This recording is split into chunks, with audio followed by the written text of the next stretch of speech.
väike stiilinäide, miks väga paljudel inimestel ja ka meil jalad haiged on. Nagu näha on enamus sellest teest hästi kitsas ja ma ei tea, kus ma seda näitan, aga vaatame kükitel.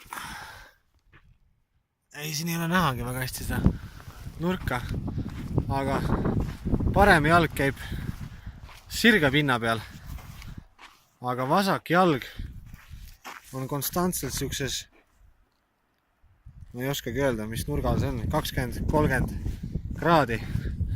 Ja siis tulemus on õhtu lõpuks see, et jalg on natuke paistes ja hullemal juhul oledki rivist väljas. Kes 1 päevaks, kes kauemaks. Aga nii see radas enamasti läheb. Ja nii et võite ka ette kujutada, et kui siuksel väiksel teel sul siin see lõgismadu näiteks sees on, noh siin võib-olla veel jooksed üles mägedesse, aga alla siit ei lähe. Ja paljudes kohtades saab isegi üles minna, nii et siuke põnev infokilluke, et miks need jalad siin nii kiiresti katki lähevad.